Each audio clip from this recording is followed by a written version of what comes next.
जिसने जीवन में कभी भजन नहीं किया, जिसने जीवन में कभी कथा नहीं सुनी, वो निश्चित है कि मृत्यु के बाद भूत बनेगा, प्रेत बनेगा। लेकिन महाराज जी, आपने अभी अभी एक बात कही कि कथा में तो आया था, कथा तो सुनी थी, पर जीवन में उतारा नहीं। ऐसा व्यक्ति भी प्रेत बन सकता है? तो फिर कथा की महिमा खत्म हो जाती है।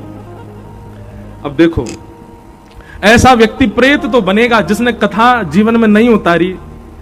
कल हम बता रहे दंभ, केवल दंभ किया, केवल आडंबर किया कथा सुनने का, भक्त बनने का, वैष्णव बनने का। भगवत कृपा से हो सकता है कि वो ना भी बने प्रेत, पर कदापि 1% यदि वो प्रेत बन गया तो वो प्रेत कैसा बनेगा? बोले उसके लिए मुक्ति का केवल एक ही उपाय बचेगा। क्या? कि तुम किसी वैष्णव को भगवत शरणागति प्रदान करो। तुमने तो अपने जीवन में शरणागति प्रदान की नहीं, ठाकुर जी की प्राप्त की नहीं। कम से कम प्रेत योनि में ही रह करके अपने प्रेत भाव से किसी वैष्णव को भगवत शरणागति तुम प्रदान कर दो तो तुम मुक्त हो जाओगे। समझ में आ रही है बात? गोस्वामी तुलसीदास जी के प्रसंग में आता है कि गोस्वामी जी नित्य जाते थे वन में, और वन में जाकर के एक जल लेके जाते थे, शौच आदि से निवृत्त होकर जो बच जाता था जल, उसको एक पेड़ के नीचे डालते थे। 12 वर्ष तक इस नियम का पालन किया, तो 12 वर्ष बाद उस पेड़ से एक प्रेत प्रकट हो गया। उसने कहा, आपने मेरी प्यास बुझा दी, 12 साल तक मुझे रोज पानी पिलाया, वरदान मांगिए, मैं क्या दूं आपको, मैं प्रेत हूं, मैं आज मुक्त हो गया हूं। गोस्वामी जी कहते हैं, हमको राम जी कैसे मिलेंगे ये बताओ। तो उस प्रेत ने परिचय दिया, बोले आपकी कथा में हनुमान जी आते हैं, इस रूप में आते हैं, उनके चरण पकड़ लो, राम जी मिलेंगे। और गोस्वामी जी को मिले। ऐसी एक ब्रज की लीला भी है। ब्रज में नंदगांव में एक बाबा रहते थे, और वो बाबा वन में कुटिया बना करके रहते थे।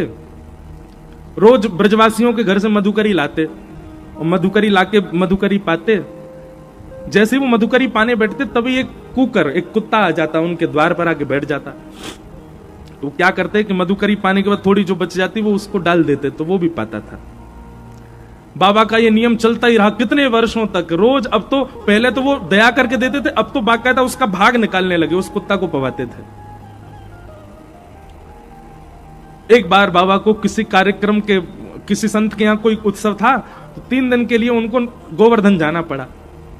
अब वे तो गोवर्धन चले गए, वो कुत्ता रोज आता था, रोज आकर के द्वार पर बैठ जाता, लेकिन बाबा तो थे नहीं। 3 दिन तक जब उसको अन्न नहीं मिला, 3 दिन बाद जब बाबा लौट करके आए, तो 3 दिन तक वो, उससे पहले तो बाबा के यहां से जो प्रसादी मिलती थी उसके प्रभाव से वो कुकर का रूप में रहता था, पर 3 दिन तक जब उसको प्रसादी नहीं मिली, मधुकरी नहीं मिली, तो वो अपना रूप खो बैठा, वो प्रेत बन गया, वो प्रेत ही था। बाबा जैसे आए तो उनको रोने की आवाज आने लगी कुटिया में। बाबा बोले, ये कौन रो रहा है? खूब घूम घूम करके देखा, कोई नहीं मिला। बाबा समझ गए कोई प्रेत है निश्चित ही। उन्होंने तुरंत कमंडल का जल छिड़का, बोले कौन हो, प्रकट हो जाओ। प्रकट हो गया, बोले महाराज मैं एक प्रेत हूं। इतने वर्षों तक कुत्ता के रूप में आप मेरे को रोज कुछ ना कुछ पवाते थे, 3 दिन के लिए आप चले गए तो मैं अपने रूप से ओझल हो गया, पर आज आपने अपने कमंडल का जल डाल दिया, अब मैं मुक्त हो गया। तो अब मैं मुक्त होकर के जा रहा हूं, उससे पहले आपको कुछ देना चाहता हूं, आप मांग लीजिए क्या चाहिए। नंदगाम के बाबा प्रेत से बोले, पहले मेरे सामने आओ। सामने आ गया। बाबा ने उसको पकड़ने की कोशिश की, पकड़ में नहीं आया। बोले पकड़ में आओ, तो पकड़ में आ गया। पकड़ करके बोले, अब तेरी मुक्ति तब तक नहीं होगी जब तक मुझे नहीं बताएगा कि नंद नंदन कैसे मिलेंगे। मुझे ये बता ठाकुर जी कैसे मिलेंगे। भैया तू प्रेत है, मानव योनि से निकल चुका है, तुमको पता तो होगी कि ठाकुर जी मिलेंगे कैसे, बता। तब उस प्रेत ने कहा, बोले बाबा नंदगांव में शाम के समय एक ग्वारिया खूब सारी गैया चरा के लौटे। बोले हाँ। और वाके गैयान के झुंड में सबसे पीछे एक नेक सो बालक चलता हुए आवे। वो बालक रोज बदल जाए, कभी तो मोटा सो बालक होगा, कभी पतरो से होगा, कभी छोटा सा होगा, कभी नेक चटकीलो से होगा। बोले हाँ, वो बालक ही नंद नंदन है, वो बालक ही ठाकुर जी हैं। वो गैयान के पीछे पीछे चले, गैयान की रज में अपने आप को सराबोर करते भये। और उन गैयान में एक गैया नंद भवन की है, नंद भवन की गैया की वंश चलो आ रहा, उन्हीं की वो गैया है। मतलब आज भी हमारे ब्रज की गैयाओं में वो गैयाएं हैं जो ठाकुर जी के समय पे गैया थी, उनकी लाली वाकी लाली वाकी लाली, वो वंश अभी भी चलता आ रहा है ब्रजमंडल में कई जगह। नाथ द्वारा में, श्रीनाथ जी में, वहां की गौशाला में तो हमने गैया का दर्शन किया है, जो नंद भवन की गैया की ही अभी वंशधर है। उसी की गैया के दूध से ही ठाकुर जी का अभिषेक होता है नाथ द्वारा में। प्रेत बोलो, बोले वो गैयान में एक गैया जो है वो नंद भवन की गैया है, वाकू हाँकते भय जो नेक्स्ट से बालक जा रहे हो बाबा, वही कन्हैया है, पकड़ लियो। ऐसा कह करके प्रेत तो चलो गए हो। बाबा छुप करके बैठ गए। शाम का समय हुआ, जैसे ही महाराज गैयान को झुंड लेकर के ग्वारिया आयो, देखते ही देखते बाबा ने देखी पेट निकरो भयो भार, गदमदरा से हाथ, नेक सो बालक, घुंघराले से केश हैं और गैयान को चरा तो भयो आरोए। बाबा तो दौड़ करके गए और गैयान के बीच में जाके वह बालक के पांव में पकड़ लिए। अब वो तो सामान्य बालक की तरह हरकत करें ठाकुर जी तो, अरे बाबा छोड़, मेरी मैया मेरी बाट निहार रही है, अरे मैं तेरी शिकायत कर दूंगा, सबरे ब्रजवासी को बुला दूंगा। अरे बाबा छोड़, देख मुंह को पकड़ के ले जा रहा हो बाबा, अरे भैया आइयो, अरे ब्रजवासियों आइयो, देखियो जे बाबा कहा कर रहा है। बाबा ने कस के पांव पकड़ लिए, बोले आज मैं छोड़ूंगा नहीं, आज तो अपने रूप को दर्शन कराना ही पड़ेगा। अरे बाबा मैं कोई और ना हूं, मैं तो अपनी मैया को लाला हूं, मैं तो वह यादव को छोरा हूं, वहां के घर को छोरा हूं, तू काय को मुंह को पकड़ रहा? बोले नहीं नहीं मुझे पता आप नंद नंदन हो। बालक सांची में ऐसे रोने लगा जैसे कोई सामान्य बालक हो। अरे मेरी मैया तू कहां चली गई, जल्दी आ, देख बाबा ने पकड़ लियो, जे मुंह को पकड़ के ले जाएगो, मुंह को भी बाबा जी बना देगो, अरे मुंह को कोई को बेग खावेगो, अरे मैया जल्दी बचाइयो। लोग बाग इकट्ठे हो गए वहां पर, बाबा को खींचने लगे, लेकिन बाबा नहीं छोड़े। अरे दो चारों ने ये भी कह दी हमारो भतीजो है, हमारो लाला है, या कुछ छोड़ दे। बोले ये कोई नहीं है, ये नंद नंदन है, या को दर्शन देने ही पड़ेंगे। इतने प्रगाढ़ विश्वास के साथ ब्रजवासी बालक के चरण पकड़े, तो जहां ये कथा लिखी वहां पर वर्णन आया कि वो बालक बालक ही था, ठाकुर जी नहीं थे, वो किसी ब्रजवासी का बालक ही था। लेकिन बाबा ने इतने कस के उसके चरण पकड़े कि नंद भवन में बैठे ठाकुर जी से सहन नहीं भई, और ठाकुर जी वह ब्रजवासी बालक में से प्रकट है गए, और प्रकट है करके वह बाबा को अपने कंठ से लगा लिए, और कंठ से लगा करके बोले बाबा अब मिल गयो, अब मेरी बात सुन। बोले कहा जे बालक मैं ना हूं, या को तो छोड़ दे, या को जान दे बाबा। तब बाबा ने छोड़े, और तब बाबा की भी सदगति भई। भैया जिसको ठाकुर जी की प्राप्ति करनी होती है वो प्रेतों से भी मार्ग पूछ करके प्राप्त कर लेता है, और जिसके जीवन में ठाकुर जी के अनुग्रह नहीं होते वो बड़े बड़े संतों के बीच में रहकर के भी संसारी बना रहता है। मन में दृढ़ विश्वास आ जाए भगवत मिलन का, तो फिर साधन कैसा भी हो आप उस साधन से ही ठाकुर जी को प्राप्त कर लोगे। जिसको अपने गंतव्य पर पहुंचना वो ये नहीं देखेगा कि बस मिल रही है, कि टेम्पो मिल रहा है, कि रिक्शा मिल रहा है, वो कुछ भी मिले बैठ के जाएगा। और जिसको लाख बहाने वो ये सोचेगा एसी वाली गाड़ी हो, ऐसी हो वैसी हो। ठीक भैया वैसे ही ठाकुर जी को प्राप्त करना हो तो साधन चाहे जैसा मिल जाए, उस साधन को ही साध्य बना करके भगवत प्राप्ति हो सकती है। तो प्रेत कौन बनते हैं? जो भजन नहीं करते। पर कथा आदि सुनने के बाद भी यदि कोई प्रेत बन जाए तो उसके लिए एक ही उपाय रहता है, किसी वैष्णव को भगवत दर्शन कराओ, भगवत शरणागति कराओ, तो तुम अपने प्रेत योनि से मुक्त हो जाओगे। इस प्रकार भागवत जी की कथा से गोकर्ण जी मुक्त हुए। आओ भागवत के प्रथम स्कंद में हम लोग प्रवेश करें। एक हमारे उत्तर प्रदेश में एक परम भक्त हुए, भक्तमाल जी में उनकी कथा आती है। उनका नाम था मदन मोहन सूरदास। क्या नाम था?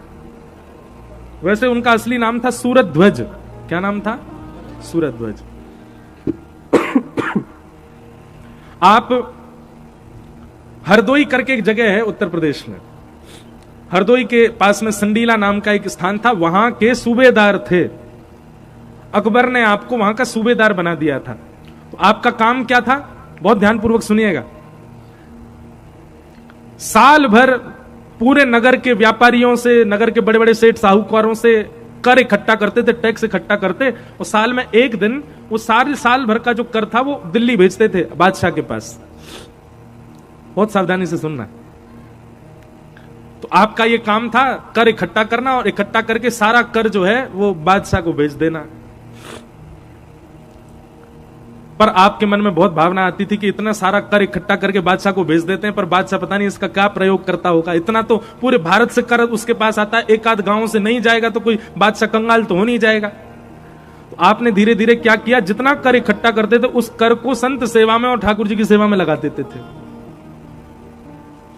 एक बार आपने क्या किया, वृंदावन में मदन मोहन लाल जी विराजते थे।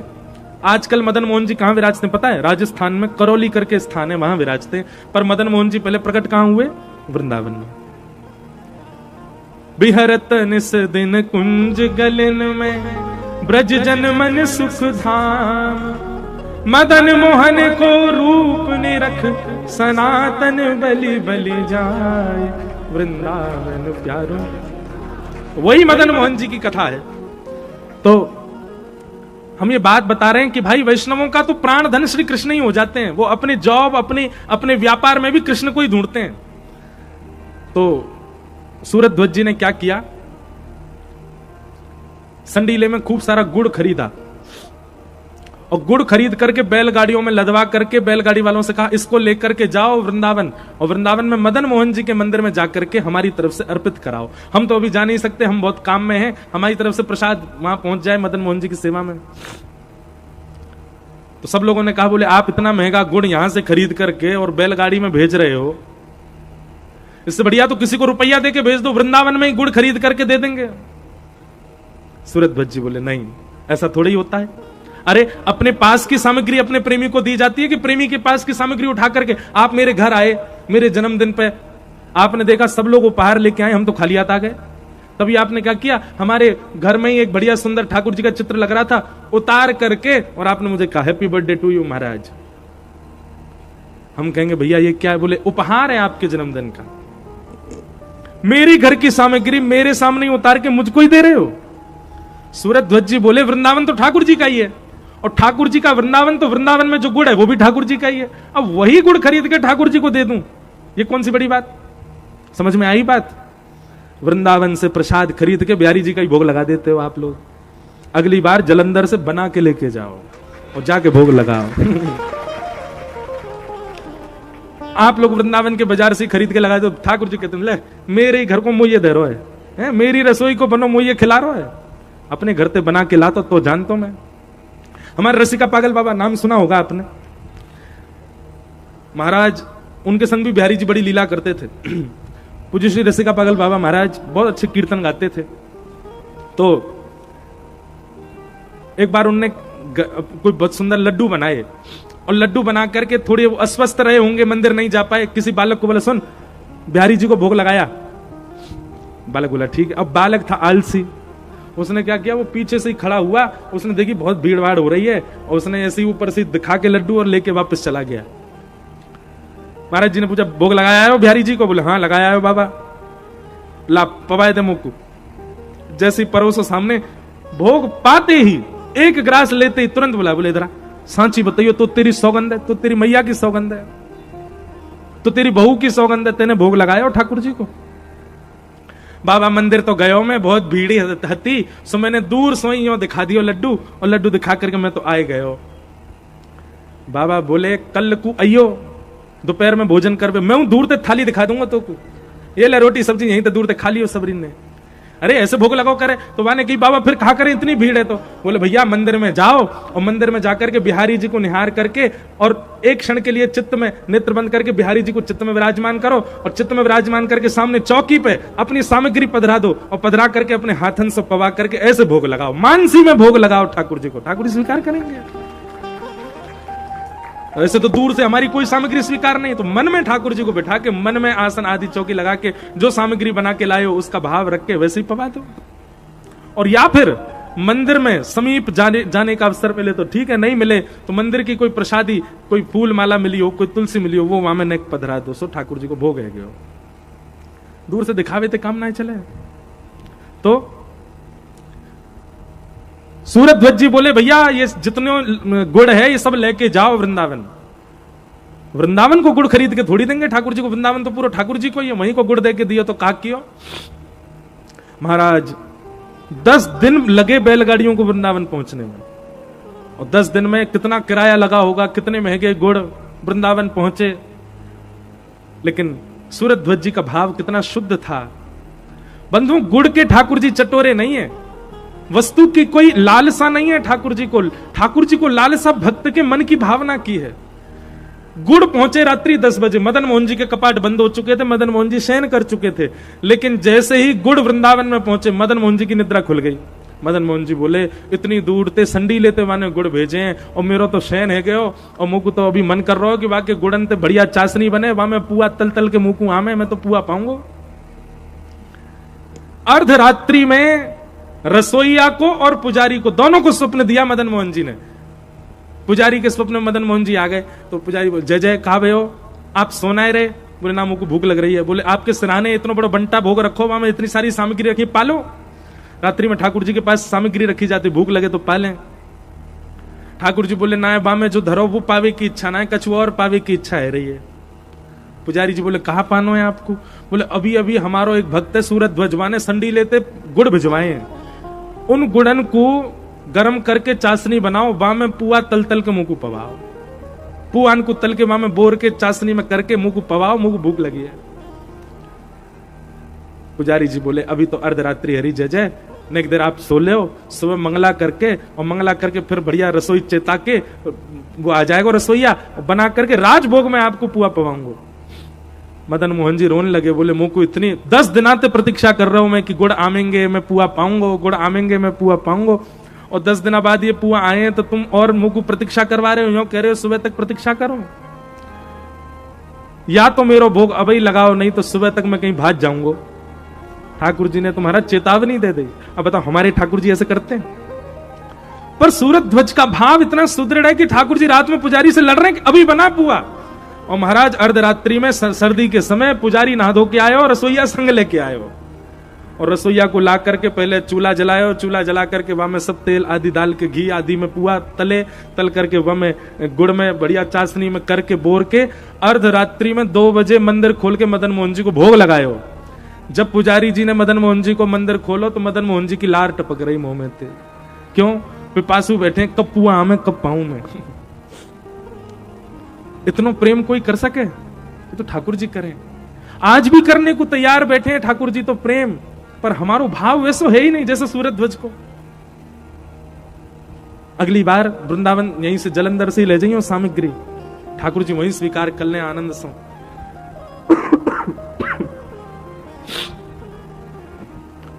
तो भागवत जी से रस की कामना करो, भागवत जी से फल की कामना मत करो। भागवत जी तो स्वयं फल है आपके सत्कर्मों का, आपके भजन का, आपके पूर्व में किए गए सारे सत्कर्मों का आज आपको फल मिला है कि आप कथा सुन रहे हो। भागवत जी फल स्वरूप मिली है आपको। फल से फल नहीं मांगा जाता, फल से तो रस मांगा जाता है, और रसो वैसा रस कौन है? श्री कृष्ण। भागवत जी तो कृष्ण मांगो, भागवत जी से तो ठाकुर जी मांगो। पिबत भागवतम रसमालयम मोहर हो रसिका भुवि भावुका। भागवत की कथा को अपने कान रूपी दोनों में भर भर के पियो। पिबत भागवतम रसमालयम मोहर हो, कब तक पियो? बोले पीते ही रहो, पीते ही रहो, जब तक ठाकुर जी मिल नहीं जाए तब तक पीते ही रहो। अरे कहां तक कहें, हमारे यहां तो ऐसे ऐसे भक्त भी हुए ठाकुर जी मिल गए, वाके बाद भी कथा नहीं छोड़ी। श्री हनुमान जी महाराज साकेत धाम गए नहीं राम जी के साथ में। क्यों? राम जी से पूछा वहां कथा होती है? बोले नहीं कथा तो नहीं होती साकेत में। बोले हनुमान जी बोले तो हम नहीं जाएंगे। राम जी बोले जहां हम साक्षात बैठे हैं वहां कथा की क्या आवश्यकता? कथा तो वहां होती है जहां हमारा अनुभव नहीं है, जहां हमारा प्रत्यक्ष दर्शन नहीं, कथा तो वहां होती है। हनुमान जी बोले भगवान साकेत आपका आपको बधाई में देते हैं, पर हम तो नहीं जाएंगे। क्यों? क्योंकि आपकी कथा वहां नहीं है। पृथ्वी पर रहना मंजूर है। क्यों? क्योंकि कथा यहां होती रहती है, कहीं ना कहीं कथा सुनने को मिल ही जाती है। यत्र यत्र रघुनाथ कीर्तनम तत्र तत्र कृतमस्तकांजलिम वास्तवारि परिपूर्ण लोचनम मारुतिम नमत राक्षसांतकम। अच्छा एक चीज आज सुनो, महाराज जी ने भी मुझे कहा कि आप थोड़ा कहिएगा सब हिंदू एक हो, हनुमान चालीसा का पाठ करें। हनुमान चालीसा का पाठ हनुमान जी को नहीं सुनाना होता, हनुमान चालीसा का पाठ स्वयं को सुनाना है। हनुमान चालीसा का पाठ अपने जीवन में आने वाले आर्तों को सुनाना है। हनुमान जी के सन्मुख बैठ करके तो राम नाम सुनाना चाहिए, हनुमान जी के सन्मुख बैठ करके तो कोई कथा सुनानी चाहिए। हम जब भी कहीं हनुमान जी के मंदिर जाते हैं, कहीं भी पूरे भारत में या कहीं भी जहां पे भी हनुमान जी विराजते हैं, हम एक लीला या एक प्रसंग जरूर हनुमान जी को सुनाते हैं। क्यों? प्रभु चरित्र सुन वे को रसिया, राम लखन सीतामन भागवतम रसमालयम मोहर हो रसिका भुवि भावुका। कथा रस पीने का विषय है, सुनने का विषय नहीं है। पीने का विषय मतलब पी हुई वस्तु असर दिखाती है, इसलिए पीने की आज्ञा की गई है। असर दिखना चाहिए आपके ऊपर, सुनी हुई बातों का असर नहीं होता। पिए हुए व्यंजन का, पिए हुए पेय पदार्थ का असर होता है। कथा सुन ली जाएगी तो असर नहीं होगा, लेकिन पी जाएगी तो निश्चित है कि उसका कुछ ना कुछ भाव अंश आप में दिखेगा। तो पिए कैसे? बस ये दृढ़ विश्वास कर लो, व्यासपीठ से जो व्यास जी भागवत जी की आज्ञा दे रहे हैं वो हमको करना ही करना है, ये जीवन में उतारना ही उतारना है। ये संकल्प आपने दृढ़ कर लिया, इसका मतलब कथा आप पी रहे हो, सुन नहीं रहे हो। पिबत भागवतम रसमालयम। इस प्रकार 3 श्लोकों में मंगलाचरण भागवत जी का किया गया, और मंगलाचरण के पश्चात यहां पर गुरुदेव को वंदन किया गया। आप सब भी अपने अपने गुरुजनों का स्मरण करते हुए अपने अपने गुरुजनों को प्रणाम करो। यम यम प्रव्रजन्तमनुपेतुमपेत कृत्यम द्वैपायनो विरह कातर्याजुहाव पुत्रेति तन्मयतया तर्वोभिनेदु तम सर्वभूत हृदय मुनिमानतोस्मि। यहां पर श्री सुखदेव जी को वंदन करते हुए सूत जी महाराज अपने गुरु को वंदन कर रहे हैं। बंधुओं, गुरु कोई शरीर नहीं है। हम थोड़ी देर और कुछ बात गुरु के ऊपर कह के कथा को विश्राम देंगे। गुरु कोई शरीर नहीं है, ठाकुर जी के द्वारा प्रदान किए गए अपने प्राप्ति के लिए, भगवत प्राप्ति के लिए एक साधन है गुरु। उन गुरु को कभी शरीर बुद्धि मत रखो, देह बुद्धि मत रखो गुरु के प्रति। तो गुरु कौन है? गुरु वाणी है, गुरु शब्द है, जो हमारे कल्याण के लिए हमारे जीवन में आए हैं। निश्चित है कि गुरु कृपा यदि हो जाए तो ठाकुर जी को मिलना ही पड़ेगा, चाहे आप में लाख अवगुण हो।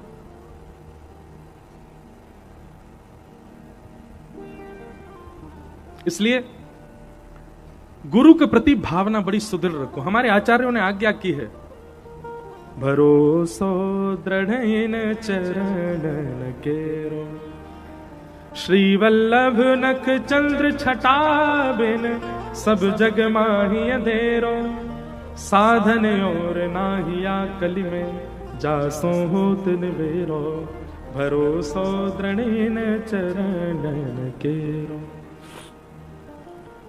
कहीं भी आप जाते हैं, जिन जिन लोगों की गुरु दीक्षा हो चुकी है, बहुत ध्यान से सुनिएगा। सबसे पहले तो अपनी गुरु परंपरा के जितने गुरु हैं, जितने ज्यादा हो सके उतने गुरुओं का नाम याद रखो। आपके गुरु कौन है, आपके दादा गुरु कौन है, आपके परदादा गुरु कौन है, परदादा गुरु कौन है, परदादा गुरु कौन है, परदादा गुरु कौन है। और जब भी किसी देवालय में आप जाते हैं, देवालय में जाकर के अपने परदादा गुरु जी के नाम से प्रारंभ करो। इनके शिष्य ये, इनके शिष्य ये, उनके शिष्य ये, उनके शिष्य ये, उनके शिष्य ये, और उनका शिष्य मैं, हे नाथ आपको प्रणाम कर रहा हूं। हमारे रामानुज संप्रदाय में एक लीला सुनाई जाती है कि एक वैष्णव दर्शन करने के लिए गए तो रंगनाथ भगवान ऐसे पौड़े हुए थे शेषनाग पर। तो पौड़े हुए ठाकुर जी को देख करके उन्होंने अपने पूरे गुरु शिष्यों का स्मरण करते हुए कहा, मैं इतनी दूर से चल के आया और आप अभी भी लेटे हुए हो। अरे आपको तो उठ करके मुझको अंक में भर लेना चाहिए। ठाकुर जी ऐसे ही लेटे रहे, नहीं उठे। तो उन्होंने अपने गुरुओं का स्मरण किया, मैं उनके शिष्य और उनके शिष्य वो शिष्य, उनके शिष्य वो शिष्य, उनके शिष्य वो शिष्य, और उन शिष्य का मैं शिष्य आपको प्रणाम करने आया हूं और आप अभी भी लेटे हो। जैसे ही गुरु परंपराओं का नाम सुना महाराज, तो बंधुओं बात यह है कि हमें तो सामर्थ्य नहीं कि ठाकुर जी हमारे लिए खड़े हो जाएं, सहज हो जाएं, पर हम जब अपने आचार्यों का नाम लेते हैं तो उन आचार्यों के साथ ठाकुर जी ने लीला की है, उस लीला को सुनकर के, उस लीला का स्मरण करके ठाकुर जी अपनी स्थूलता छोड़ देते हैं और स्थूलता छोड़ करके निश्चित ही हमें कोई अनुभव कराते हैं। जैसे ही अपने गुरु परंपरा का नाम उच्चारण किया, भगवान शेषनाग से उठ के बैठ गए और उनको उठा करके अपनी गोद में बैठा लिया। अरे तुम उनके शिष्य हो, तुम आए हो, अरे वो तो मेरे साथ ऐसी लीला करते थे, वो तो मेरे साथ ऐसे क्रिया करते थे। तो हमारे शास्त्रों में ऐसा आज्ञा की गई है कि कम से कम अपने पूर्व के अष्टाचार्यों का नाम तो आपको याद होना चाहिए, आपके गुरु से लेकर के उनके 8 आचार्य। और अगर किसी गुरु आपको, अगर गुरु जी ने ये 8 नाम नहीं बताए हैं तो फिर कहीं डामाडोल है स्थिति, कहीं ऐसी जगह आपकी दीक्षा हो गई है जहां पर परंपरा ही नहीं है। परंपरागत स्थान पर ही दीक्षा लेनी चाहिए जहां परंपरा हो। और अगर अभी तक आपको अपने अष्ट आचार्यों के नाम नहीं पता तो अगली बार जब भी गुरु जी से मिलो, अपने पूर्व के 8 आचार्यों के नाम उनसे लिखवा लीजिएगा और उन 8 आचार्यों को नित्य प्रणाम करो। मंदिर में जाते, जैसे गंगा जी में गोते लगाते, नानी की, नाना की, दादा की, दादी की, सब लगातार सबके गोते लगाते हैं। ऐसे भैया ये परिवार के पूर्वजों के गोते नहीं, आचार्यों के गोते लगाओ। गुरु जी का, दादा गुरु जी की, परदादा गुरु जी की, परदादा गुरु जी की, सबके गोते लगाओ। देखना गंगा जी नहीं तो कुछ ना कुछ अनुभव करा देंगे, क्योंकि हम में नहीं, हमारे पूर्व के आचार्यों ने ठाकुर जी को ऐसा लाड़ लड़ाया है। अब स्वामी श्री हरदास जी और हितरवंश महाप्रभु, रामानुजाचार्य जी, रामानंदाचार्य जी, वल्लभाचार्य जी, ये तो आदि आचार्य हैं। इनका नाम उच्चारण करने से वो तो फिर कोई भी ले लेगा। अभी प्रेजेंट में जो आपके 8 आचार्य पूर्व के रहे, उनका नाम बोलो। और वैसे तो नियम यह है कि प्रेजेंट के 8 आचार्य और प्रारंभ के 8 आचार्य, ऐसे 16 आचार्यों के नाम याद होने चाहिए। केवल और केवल गुरु दीक्षा लेने मात्र से काम नहीं चलता, ये सब क्रियाएं भी करनी पड़ती। अगली बार बिहारी जी जाओ तो अपने अष्टपूर्व आचार्य और अष्ट आदि आचार्य, प्रथम 8 आचार्य, उनका नाम बोल करके तब बिहारी जी को प्रणाम करना। आप देखना, आपको दर्शन में कुछ विलक्षण अनुभव होगा। बिहारी जी निश्चित ही प्रसन्न हो जाएंगे, आचार्यों का नाम सुन के प्रसन्न हो जाएंगे। गुरु शरीर नहीं है बंधुओं, भगवान के द्वारा प्रदत्त हम आप सब लोगों को एक राह है उन्हीं की प्राप्ति के लिए। ऐसे गुरु को हम बार-बार प्रणाम करते हैं। तो यहाँ गुरु वंदना की गई, सुखदेव जी को वंदन करते हुए अब आगे प्रसंग में प्रवेश हम लोग कल करेंगे। कल तृतीय दिवस है कथा का, और परसों चतुर्थ दिवस यानी कि नंदोत्सव कथा में होगा। कुछ संत जन भी यहाँ पर नित्य आ रहे हैं, आज भी संत महापुरुष पधारे हैं, सबका आगमन यहाँ हो रहा है। खूब आनंद जलंधर की इस भूमि पर आ रहा है। आप सब लोग इतने भाव से, इतनी श्रद्धा से एकदट होकर के कथा श्रवण कर रहे हैं। हम जबकि अच्छे से अभी कुछ कह भी नहीं पा रहे, फिर भी आप लोग सुन रहे हैं, फिर भी आप लोग इतना आनंद ले रहे हैं, उसके लिए आप सब लोगों को बहुत बहुत धन्यवाद। हमारे लाल जी कृपा करें, अनुग्रह करें, आप सब लोग ऐसे आनंद में रसबोर होते रहो। एक बात और, किसी के चित्त में यदि कोई जिज्ञासा होती है तो आप कोई प्रश्न चिन्ह प्रश्न पत्र पर लिख करके 6 बजे से पूर्व व्यासपीठ पर भिजवा दिया करो। हमारे अनुकूलता से उत्तर आता होगा तो हम देंगे। जिज्ञासा पूर्ण करके ही कथा से जाओ, बिना जिज्ञासा पूर्ण करे आप कथा से नहीं जाओ। आपके मन में जो भी, अच्छा दो उपाय बता रहे हैं। एक तो ये प्रश्न मन में आवे तो पूछ लीजिए, लेकिन प्रश्न ये नहीं होना चाहिए कि हमको हमारे घर कैसे चलेगा, बच्चे कैसे पढ़ेंगे, पास कैसे होंगे, ये सब प्रश्न नहीं होने चाहिए। हमारे घर वाले रूठे बैठे, वो कैसे मानेंगे, ये सारे प्रश्न नहीं। प्रश्न कथा से संबंधी हो, सेवा से संबंधी हो, ठाकुर जी की भक्ति से संबंधी हो, आध्यात्म से संबंधी हो, सनातन धर्म से संबंधी हो। प्रश्न कैसा होना चाहिए? बताने वाला, सुनने वाला और प्रश्न करने वाला, तीनों का उद्धार हो, ऐसा प्रश्न।